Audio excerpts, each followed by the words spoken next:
Glad to do it. Last time I had you in class, you were on the back row in classroom A. Yeah, about right back over there. Yeah, you were one of those back seat guys. Indeed, good Baptist. Yeah, there you go. Feel it from the back. Yeah. I want to start really the way I always start, is to give you a chance, in a sense, to introduce yourself and tell us just a little bit about why you chose the law. Your father's a lawyer, I guess that's part of it. But why you chose the law, how it ended up that you came to Mercer, and whether there was anything in your early years that has affected that decision, or how you conduct yourself as a lawyer. As Sure. a person. Sure.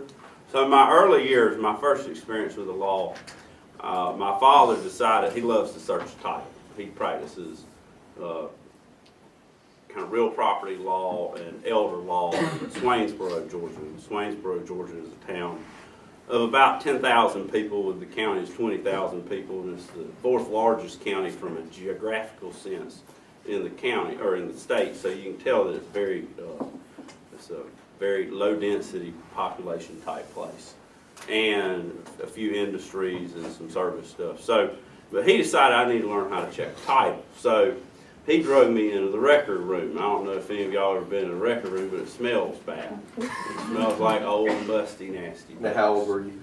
I bet I was 13 or 14.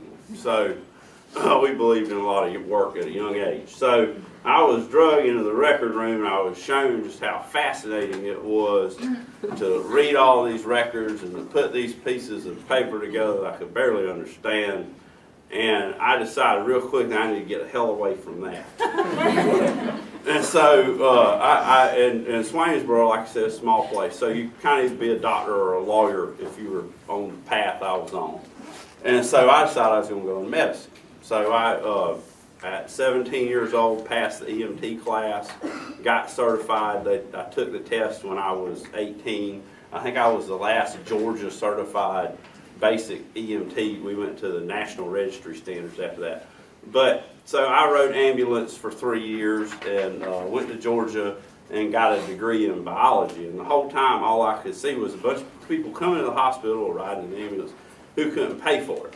And I wasn't very good at money, but I knew enough about money to know that at some point that system was not going to continue to work. And so I started looking at other things. Well, I figured out I wasn't very good at money. And so I went and said, well, I'll get a degree in finance or accounting or something like that so I can learn some more about money. So I was at the University of Georgia. I finished up my biology degree because, by God, I'd come that far. I was going to knock that thing out.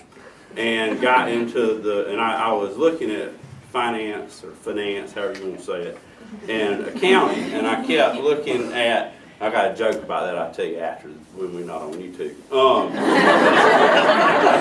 So I went and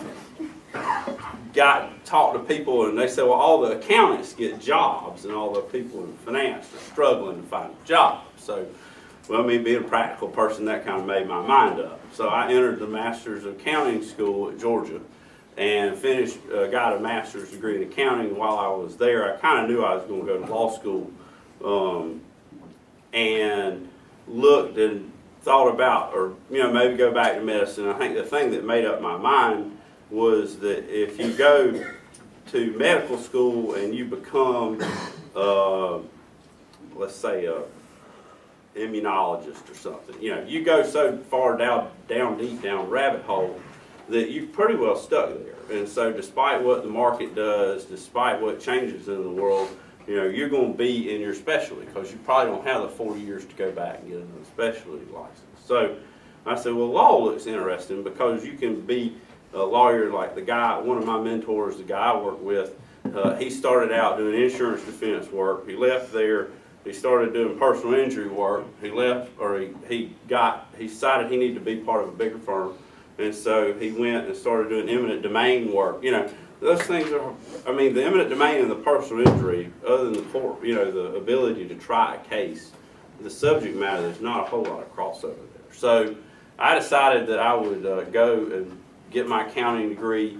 And at that point, you could either go back to law school or you could go practice accounting. Well, I figured it'd be better off to have a CPA license than just be somebody with a master's degree in accounting. So I went and worked for KPMG for 2 years, I felt like you could teach a trained monkey to do a financial statement audit. It was not the most fascinating thing in the world.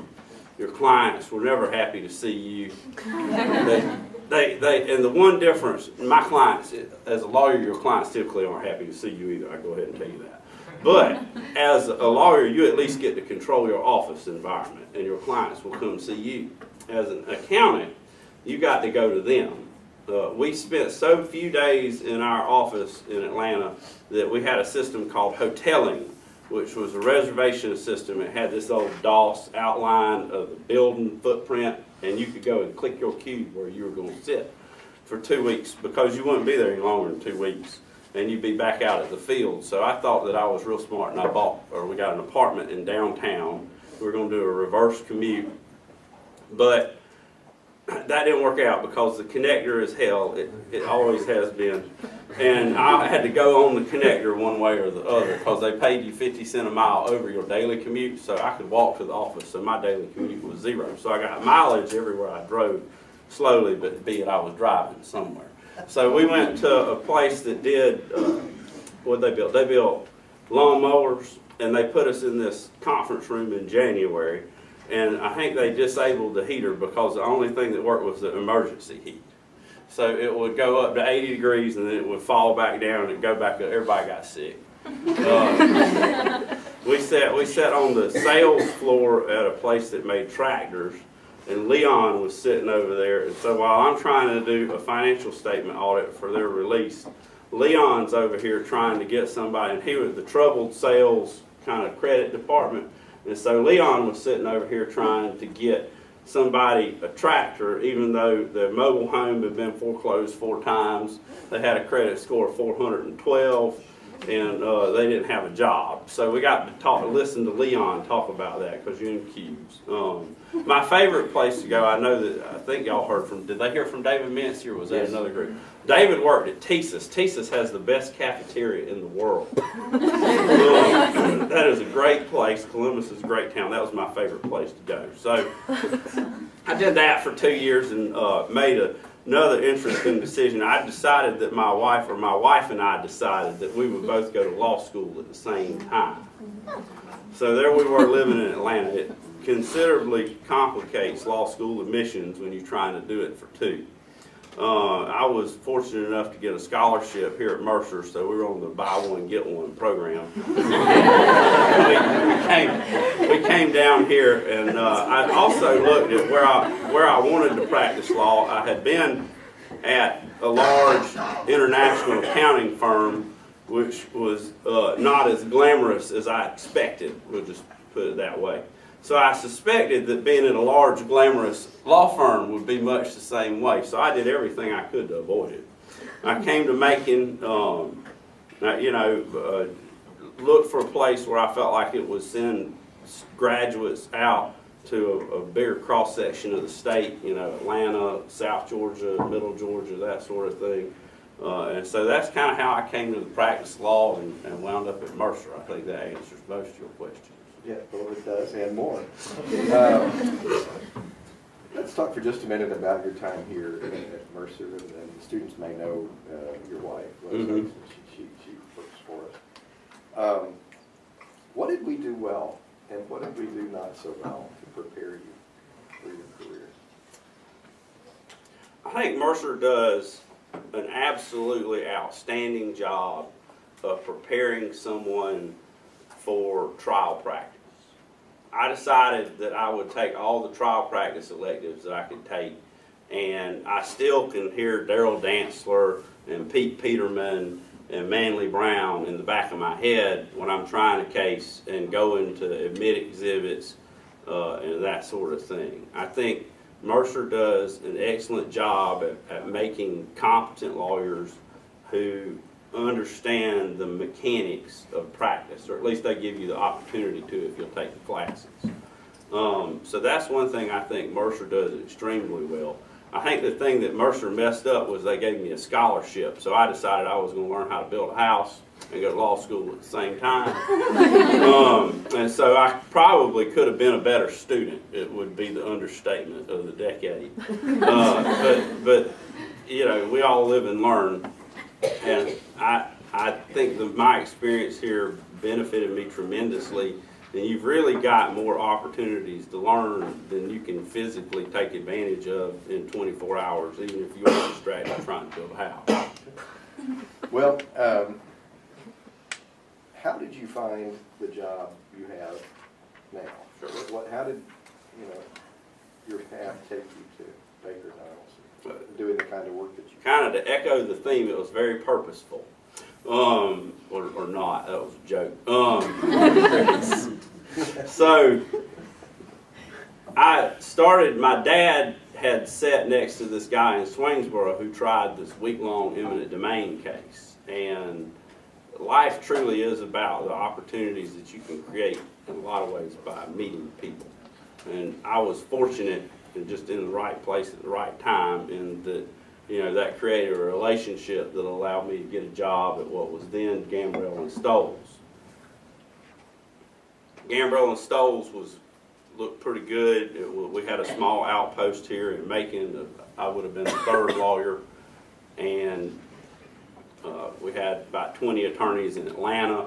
So we did eminent domain and condemnation, and I pretty well did that because that was what was available to me as a first summer clerk law student.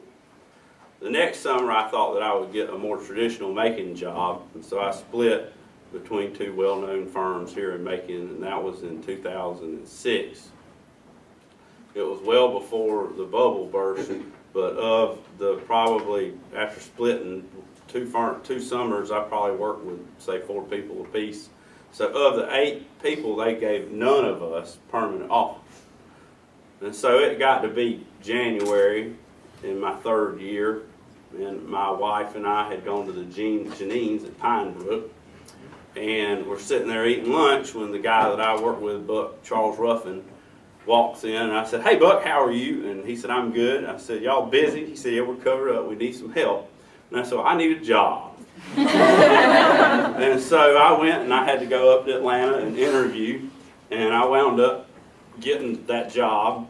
And I was very excited because now it was, I guess, February in my 3rd year, and I could study for the bar and not have to worry about interviewing and all that kind of stuff. So I was going in June to pass or to do some paperwork while I was studying for the bar, and Nancy Borders, the secretary there at the time, handed me this goodie bag of stuff, because you got 700 lawyers, you got some swag stuff, So I get the goodie bag, and she said, "Welcome to Baker Donaldson." And I've told this story to the CEO of the firm, but my thought was, who is it? What happened? So I go and I look online, and I find out that at that time Baker Donaldson probably had 500 lawyers with 15 offices, whatever. And I thought, my God, I have done it again. Here I go into some big corporate firm. I'm going to get sent off to some client, locked in the closet where it's hot, cold. And, here we go again. Fortunately, I was wrong. Baker Donaldson has figured out how to manage multiple locations. They figured out how to let you run your own business. It's one thing they don't tell you in law school is, unless you go into government work or you go into academia, you are self-employed. You're only as good as your last year. You're constantly looked at as a profit/revenue center, cost center. And if you're on your own, if you are at a big firm and you want to eat, you have to figure out how to deal with the numbers. I mean, just that's life. Unfortunately, my poor wife, who also, she tried to get away from numbers her whole young life. She went and enjoyed theater and stuff, went into broadcast journalism at Georgia, worked in television, figured out that if you want to work in television, you got to work nights pretty much. Then decided to come to law school, and got out, did clerkship for a couple of years, got out and did personal injury, and personal injury is all about pushing cases, and it's all about figuring out the numbers and making your practice work. So You know, it's just part of it. Well, tell the students about what you do. I don't know if there's a typical day for you or, Sure. or a typical week, but give them a picture of what your professional life looks like. Well, my typical day is I come to the office intended to do 3 things, and I do 5 other things. But my practice area is that I represent property owners in eminent domain and condemnation cases. So if you own a McDonald's and the Department of Transportation wants to expand the road in front of that McDonald's, I'm your guy. I will represent you. That's probably 80–90% of my practice. That also touches land, it touches title issues, it touches access issues, it touches a little bit of engineering, it touches business issues if it's taking so bad that it destroys the business. So that is my primary practice area. I'm willing to get into land. If you got I've tried a landline case. That was fun. It was about 20 acres out in the middle of down near Lawrence County that was literally holding the world together. We spent 5 days trying it because our property owner had bought a couple thousand acres. And so he wanted to make sure that the people in that part of the world didn't come after him if they had other things that they thought they could get land from him. So that's my practice area. What was the rest of your question? Well, you do a lot of I'll ask the questions here. I've heard that before. Yeah. So you do some trial work, but I said I you do. also do a lot of negotiation. We do. With the government entities. Mm-hmm. What do you like about what you do? I like being able to complete a project. I think that's I've actually given a lot of thought about to this question because a lot of days being a lawyer, you feel like you got this stack of paper right here, and you take it and you do something to it, and then you put it over here, and it either goes away or it comes back. And then you do something to it and it goes right here, and that cycle is kind of wash, rinse, repeat. And that's just, but when you can take it and you can go and you can, the part from the here to here is kind of what brings me some happiness or satisfaction. When it comes back, it's not as satisfying. Some things are designed to come back, of course, like I spent a couple days writing a letter to a client about some discovery issue. And so for me, the daily challenge is to get over being just kind of bombarded by details and push out what's the product. I always start, what am I trying to create? Where is this going? What are the next steps? How can I make my client or the other shareholder or however this file wound up on my desk, how can I either make their life easier or make them feel better about themselves or their situation or whatever? So you're focused on value added. That's the goal. What do you find difficult, frustrating, or unpleasant about what you do? Angry people. Everybody's angry. Nobody comes to adoptions. If you can get into adoptions, you'll have a mostly happy law practice. My wife loved doing adoptions. I mean, everybody walked off happy. There was some finality to it. You got to see some kid placed into a great situation. But other than that, most of your clients are not happy. Somebody got charged with something, they ain't happy about it. Somebody is getting divorced, they ain't happy. Somebody's having their property taken away from them from the DOT, and they ain't happy either. So you really have to learn how to deal with people who are at best frustrated with their circumstances and make them as happy as they can be. Which may not actually cross the threshold of happy. Truly. Just less unhappy. Less unhappy. And you got to be able to be satisfied with that.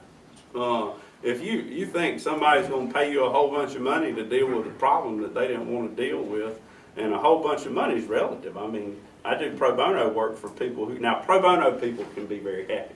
Because if you can find people who understand the help that they're getting, and it can be very rewarding.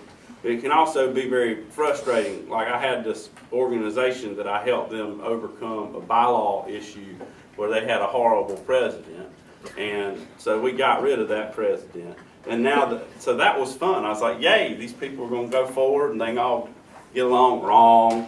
They're all fighting with each other. They back just about headed where they were when we started. So at some point you just say, well, we've won that and I'm proud of myself for what I did, but I'm not messing with this again. Certainly not for free. No. When you first made this transition to law practice out of law school, was there anything that surprised you? Anything that you really did not anticipate being a big part of your life? You have got to put your butt in the chair and do the work. I mean, all this kind of work-life balance stuff, it's hard for me to contemplate balance when at a minimum I'm supposed to spend 8 or 9 hours at work, and then I'm going to spend 2 hours or 3 hours awake at home. And so just the math there kind of shows you where, I don't even know, because to me that's like this. There's no real quote balance. So to me, I've tried to make my work life as really just as enjoyable as I can.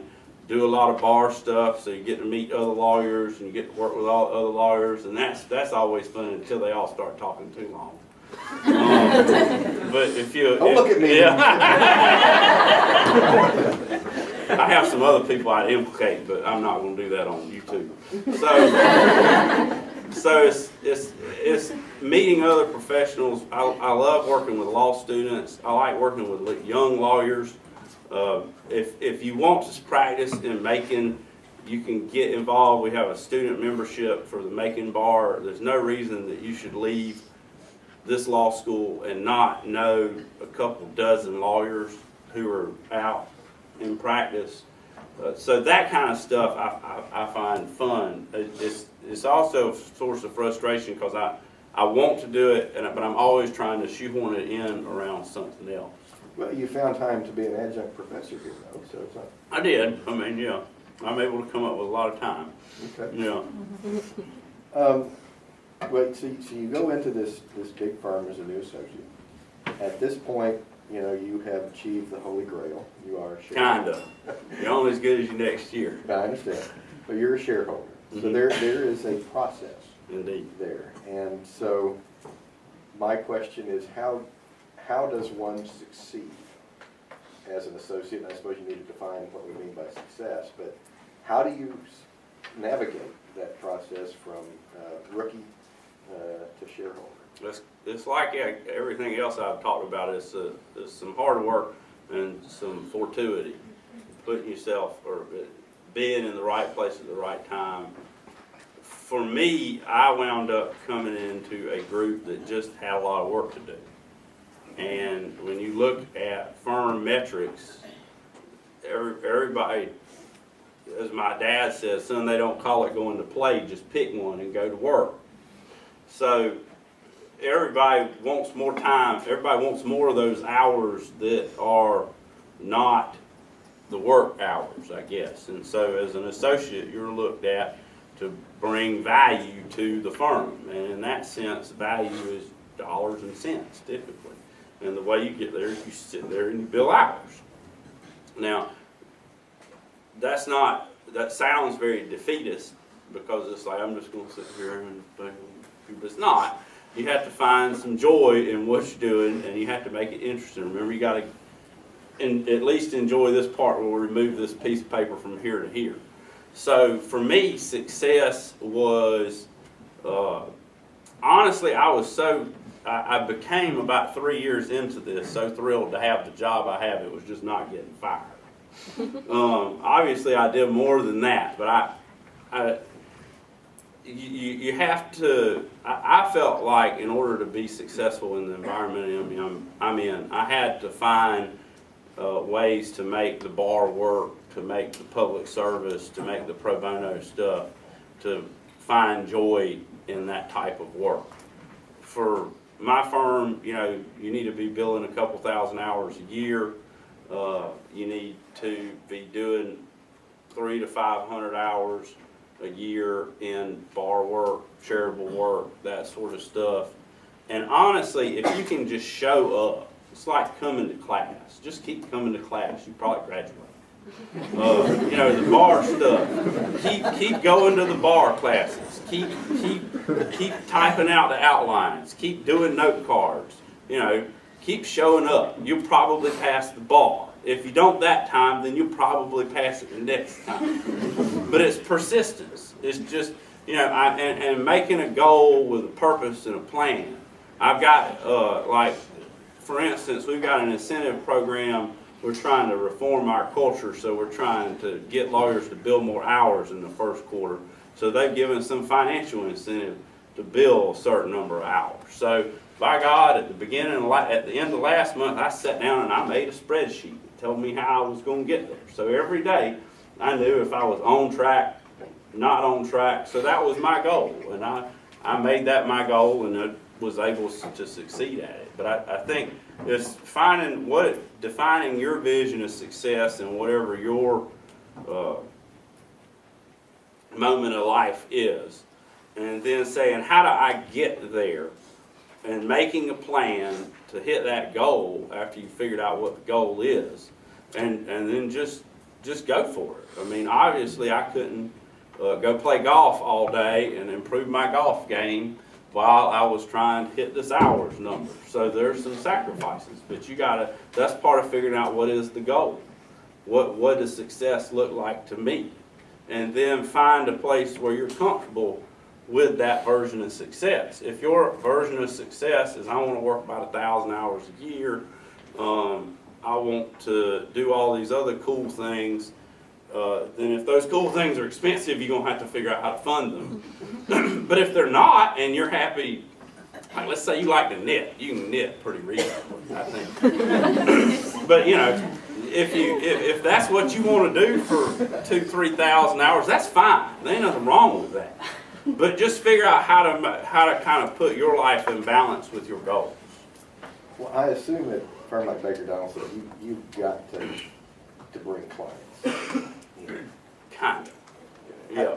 How do you do that? You get some great hair like you got. That's my ultimate analysis. It's kind of after 10 years I was an overnight success. So I have, as an associate really with our firm, we want people to demonstrate that they have the discipline to work. And we want people to demonstrate that they have an ability to get out in the community. And then we want other lawyers to share work with them and to share billing credit for that work. So we kind of divide it up into a butt in the chair hour, which we call working, responsible for the file, which we'll call billing for these, and then origination. And we look more strongly at the working and the billing, honestly, than we do the origination, because the firm's so big. Like I had somebody call me up from Memphis wanting me to help handle a condemnation in Florida for an insurance company. And so there's so much intra-firm work that we can do that we want people to focus on that, because it's literally the lowest hanging fruit. These people are already here, they're already in our system. How can we touch every facet of their legal world and give them value and serve them? So for us, that's important. I'm actually working with we have somebody in our business development area who I have a 1:30 phone conference with her today. I've already hit my hour number, so I can do all this kind of fun stuff today. So, but we have a bucket, a person, and we are working on my marketing plan. And we've been talking about this for about a year, and it continues to evolve. It includes going, handwritten notes with a profile on it. It includes going to ABA conferences. It includes my bar work. That sort of thing. So, and then friends. I had a friend last year refer me a corporate dispute. He's literally somebody I play golf with all the time. And he said, here, I got this case, I need you to handle this little piece of it. Well, the little piece of it turned out being a pretty significant fee for my year, because I was pretty much the only one working on it, so I got all the credit on all three categories across it. So And that person is actually somebody who I try most of my cases against. So be nice to people, make friends with people. When they ask me to talk at the career services thing, and I know I've interviewed at least one of you in here, is the person that interviewed you feels just as bad that you didn't get that job as they did, but they only got 1 or 2 or 3 slots. There's a finite number of opportunities to provide. So walk up to them, shake their hand, say, "Hey, I'm so-and-so. Remember me? We interviewed the other day." They may remember you or they may not, but give them that prompt, because then the more times you do that, the more likely they are to remember you later on down the road. Because for me to get business, this is what has to happen. Somebody has to own property. That property has to be near a new or existing road. The Department of Transportation then has to decide, or somebody has to decide, they want to run a power line, road, whatever, through that piece of property. That person, if they got property or business, they're probably going to call their lawyer, who's then got to think of me. That is a convoluted way to get to me. But somehow we've made it. I've been practicing law for 8 years and done 80%. Property owner side condemnation work, but that's the process for business to get to me. So my target is, how do I get to know people who are in-house? How do I get to know people who are just other law? I mean, if you got a divorce law practice, I want to know you, because you got people that come to you and they develop a relationship with you and they trust you. And so if you say, "Go see Ivy, he's the guy in this area," you're going to do that really with blinders on, without question. And so that's my client development kind of scheme. Yeah, it's more dedicated to referring lawyers rather than directly to clients. Absolutely. You mentioned the word mentor earlier. Sure. I assume you're referring to Buck. Yep. Talk a little bit about Buck Russell and what he has meant to your career. Sure.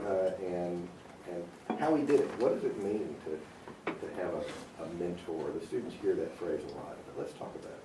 So he's probably my kind of career or Baker Donaldson mentor, but I've made an effort to develop other mentors. But I can't say enough about how much I owe Buck about the fact that I'm sitting here as a shareholder at Baker Donaldson today. He is, and kind of what you're looking for is an older lawyer and older can be 2 to 3 years out difference. I mean, they don't have to be somebody with gray hair. But for me, I kind of landed in this practice. He leaves you alone to do your work, and if you're putting out work and you're putting out good quality work, you talk about the work. You don't talk about the ministerial stuff. Somebody who's willing to share credit. You could go to work for somebody. They could have all the work in the world, but if they won't share credit, which is literally taking dollars out of their pocket and sending them to you, in the firm world, that's what it takes. And that is an odd relationship, because you don't want to, as a first-year associate, so just walk up to somebody and be like, "Hey, you going to share credit with me on this file?" Because that's not going to go over well. It's something that is a little more organic than that. It kind of happens, but having, and I call them champions as much as I do mentors, because you need people who are going to stick up for you that older, more senior people trust. I'm now in the position of being the advisor to all of our new litigator group. So I've got probably 6 people in our Atlanta and Macon office that I literally do their performance reviews. And so I sat down with them last week and talked to them about all the stuff we've talked about. And one of the things that I do before that is I go to my peers in the firm and I say, "What's happening with so-and-so?" And that's going to have more credibility than anything else going into anything. Now, if you tell me something that differs from my expectation, I'll then go follow up on it. But you need somebody who is ahead of you to say, "Yeah, so-and-so is awesome. They're killing it. Couldn't be happier." Because then your review is like, how's it going? Good to see you. What do you need from me? What questions do you have for me? Because you don't have to explain yourself. And that's true in all facets of life. If you want to be involved in a community organization, go, show up, be a gopher, set up the random Saturday job fair or whatever it is and kill it. I mean, do a great job with it so that when whoever's the president that year or whatever is looking for somebody to do the next thing, they know that you're awesome. Eventually that president is going to get, their term's going to end, they're going to find something else to do, whatever. And so you will progress. It's slow. It doesn't go as fast as an impatient person like myself wants it to.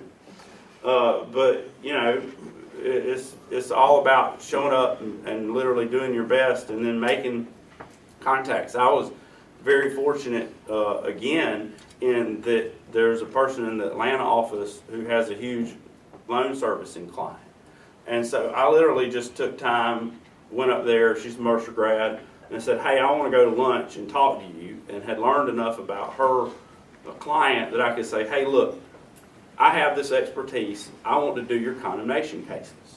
And that's all. So, and this is how I figured out to add value so they don't get botched by somebody who doesn't know what they're doing.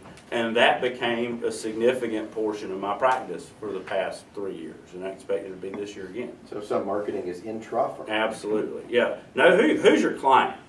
Because a lot of times as a young lawyer, your client is not the person who's paying the freight. And even if you're a young ADA, you're paid by the state, the government, or whoever. Your client is really your supervisor. And then your super client is the ADA who can hire and fire you at will, pretty much. So know your client. What makes them happy? What gets them comfortable with your work? It's the person once removed. How do you control their expectations in a reasonable way and then exceed those expectations? And if you can do that, you find that your law practice is a lot more fulfilling because you don't have somebody sitting here at you all the time, which is no fun in any phase in life. Yeah, well, of course, they're technically not your client, but you're saying treat them as if Absolutely. they were your client, because you need to please them and you need to meet their expectations, because then that's going to be the source of more work. Your goal should be to make life easy for the person who's upstream and the person who's downstream from you. So if my assistant, whose last day is today, it's not a good day. We'll get another one though. So she, but this is very difficult to find somebody. But we figured out a system where, like, she didn't like things put in her chair. She's like, that just drives me crazy. So I don't put stuff in her chair. I put it on the ledge or where do you want me to put it?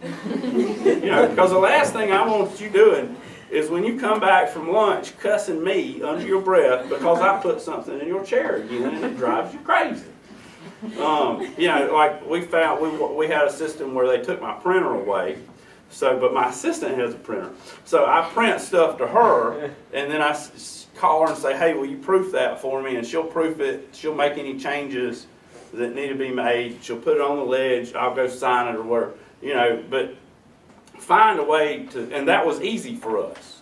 So find a way to make their job, and that way you build trust with them, and then they'll call you when it's 5 minutes before that conference call that you have totally forgotten about because you are just jamming on your keyboard, piping some email off to somebody.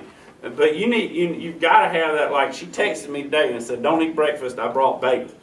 You want that kind of person that on their last day, they're doing things to make your office a better place and a better environment. Now, some people are just toxic, and you can't do anything about that. And if you can get rid of them or get away from them, do it, because life's too short. But if you can find people like that who are above you and who are below you, who will make your life as quality as it can be, which quality is not easy, then that's the kind of people you want to surround yourself. And I've just been fortunate really to find people that allow me to operate in that environment for the most part. Now, when I showed up as a new lawyer and had some ideas about how we should organize things because of what we did at KPMG, and it worked real well, and I tried to bring that experience to the office, it took about 4 years and the departure of the person ahead of me.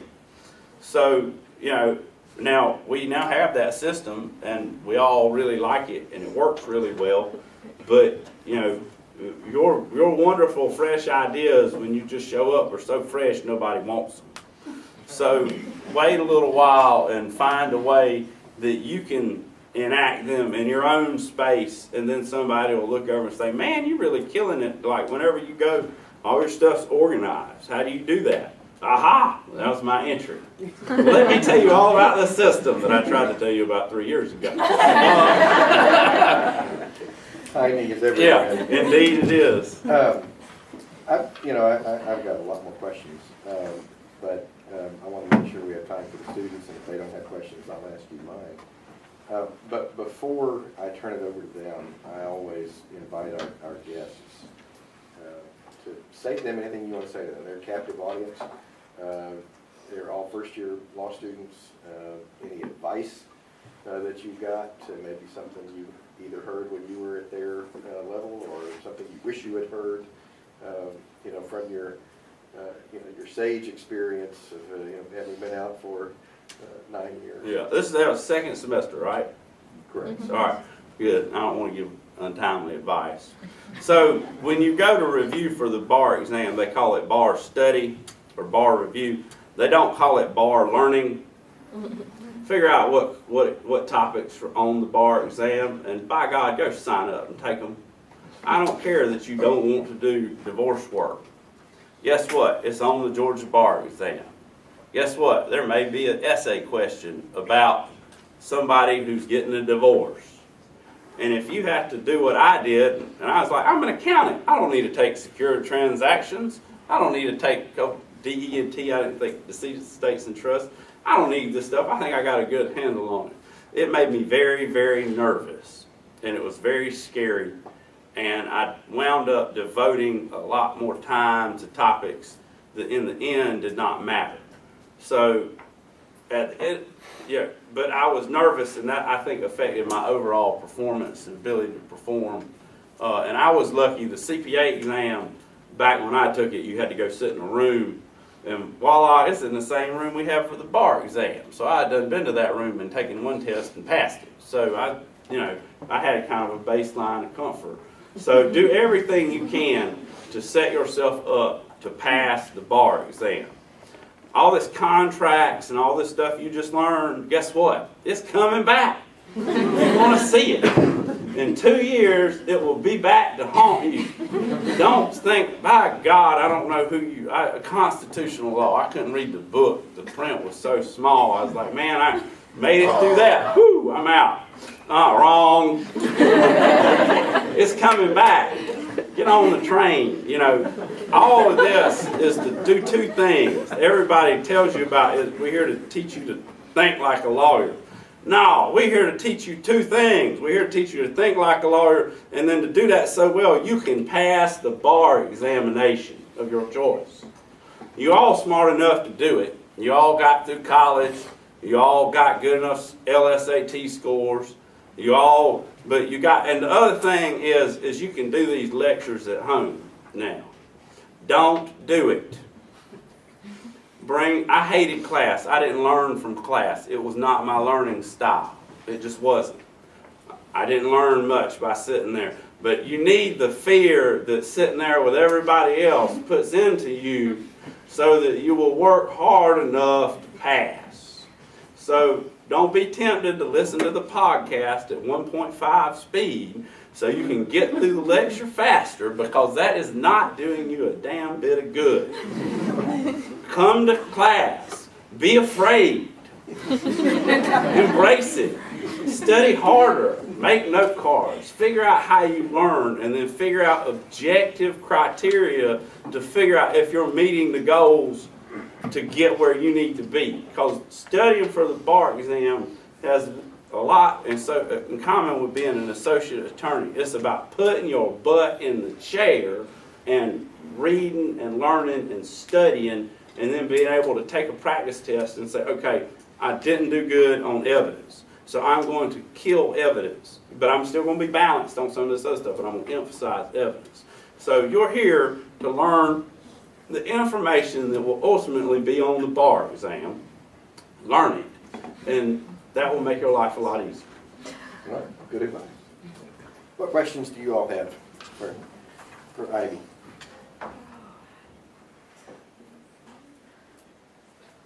Yes, sir.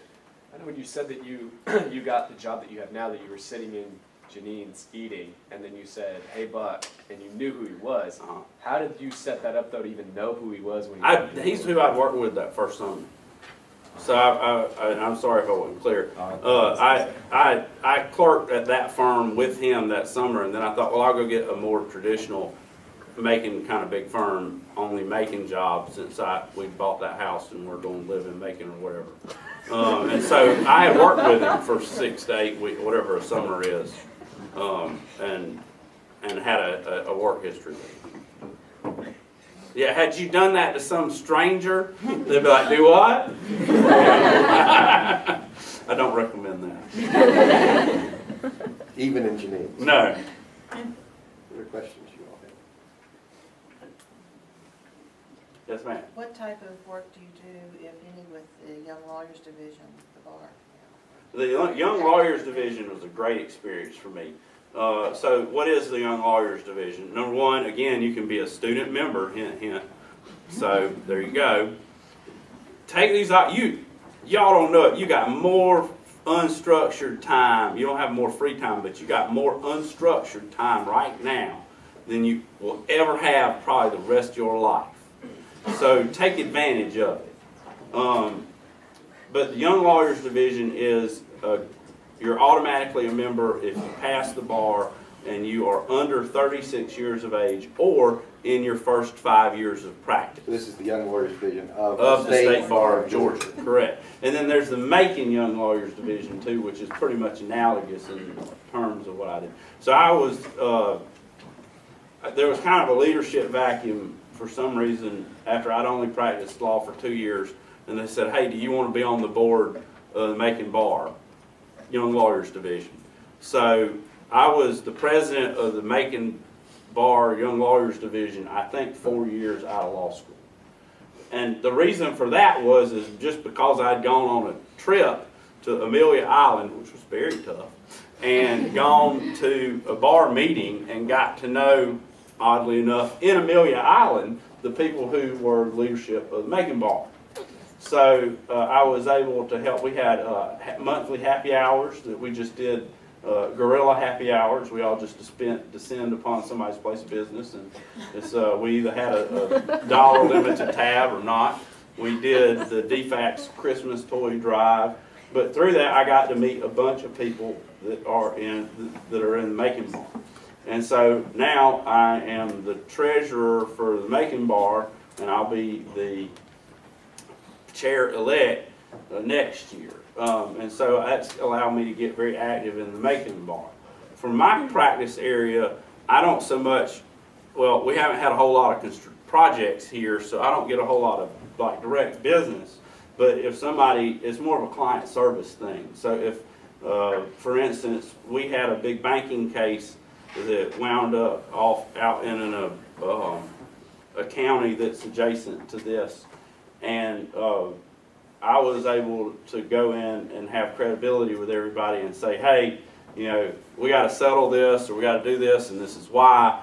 And I knew all the people who, the judge, I knew everybody, and so I could just kind of go, all right, do this. And I could call my friends and say, hey, I got these facts, here's the value that I think that case is worth, what do you think? And they're like, yeah, we think that. And they're good enough friends that they're not going to go blabbing around, you know, telling everybody about what I talked to them. So developing those relationships is critical. Because if I can go to my buddy and say, hey, this is the way these facts set up, this is my analysis, what do you think? And they come back and they say, yeah, that, you know, or they say, have you thought about this? And I can do that a couple times, I'm feeling pretty good about where I'm at. least, I'm not going to embarrass myself. So that's kind of how it served my practice. But the relationships that you can build, I think, are very important. It's part of credentialing yourself. Like I just got sworn in to be the chair-elect for the eminent domain section of the state bar. So, having been the past president of your subject area section is a big deal. So that's but it's more of a credentialing thing, because you're going and you're hanging out with all the other lawyers who are in eminent domain, and they're either one of two things. They're the person sitting across the table from you, or they're your competitor. So you don't really expect to get a whole lot of a referral unless somebody wants to engage local counsel. Does that answer your question? Other questions? Yes, ma'am. How did being a CPA and having your wife in law school help you in any way? Those are two separate Those are questions. two questions. So we'll start with being in law school with your significant other. I don't know if y'all are having to abide by it today, but when we were there, we had alphabetical order.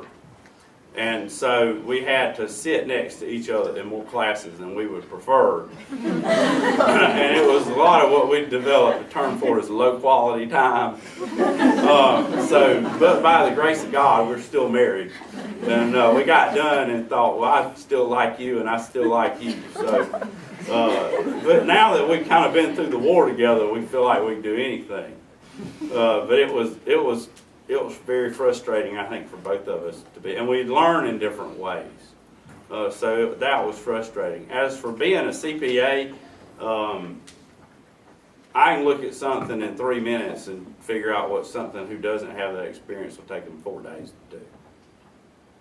Because I know what every word on that means. And you listen, an expert deposition with a lawyer and an accountant, I mean, you want to talk about ships passing in the night? Golly. Because every term to an accountant has a very specific meaning. And that's true with most any expert. But accounting, for some reason, has terms that people feel like they're familiar with, but they don't know the actual definition. And so when you're talking to an accountant, by God, you better be talking about the definition. Now, I've had to become conscientious that that's a weakness, too, because I automatically see the definition, right? So when I'm talking to somebody who's a client or an internal client, then I've got to step back and say, okay, now why is this person saying that? And then how do I politely nudge them in the right direction? So, but as far as business development, it's interesting. I got a call, I met somebody at a conference and they wanted me to handle a zoning matter. Well, I had spoken at this conference on accounting for lawyers in the eminent domain context. And so her first question to me was, now I know you're an accountant, do you know anything about zoning? So I was like, yes, and this is why I know about zoning. So it's like everything else. It's, you can leverage it or it can be kind of an odd ambiguity. Well, the course you teach here is accounting for lawyers. It is, and indeed. that's the course you recommend us. I do, highly. So accounting for lawyers, I'll give them a little plug, thank you. Accounting for lawyers is, we focus on financial statement accounting. So when you see the word depreciation, what does that mean? What does the word depreciation mean relative to amortization? When you see buildings or plant, property, and equipment, what is it? Where does it come from? What are the different bases of accounting? How to read financial statements. So we're not really looking at tax and we're not really looking at law practice management, though I think those skills will bleed over. And I do talk about tax returns and how you can figure out the financial accounting from a tax return.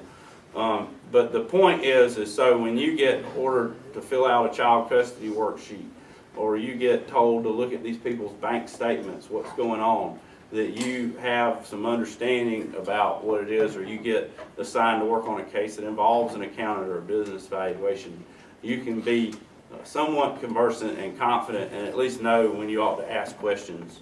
To me, that's the baseline, is ask questions. If you don't know and they can't explain it to you, again, you got an undergraduate degree, you got a law degree by that time. If you can't figure it out, how do you expect some poor soul that we just plucked off the street for jury service to figure it out? Other questions? Maybe you mentioned golf. What else do you do for fun? Well, we've been paying off student loans. So, it will be fun when we get done. I like to fly airplanes. My dad learned how to fly airplanes when he was in law school in Georgia. And my mom had told him that as long as we were all in the house, that he could not fly airplanes. And so my sister graduated from college, got himself a little airplane, which is about like riding in a Honda Civic. And for the price of a nice BMW, you too can have a small airplane. Again, life's all about priorities. And so I have had to not engage in flying airplanes because of our austerity to pay off our student loans. I really enjoy personal finance. I just think it's fascinating how people make decisions and keep up with their money, because in a lot of times it's kind of this unintended priority or something. So that's kind of become one of my fascinations in life.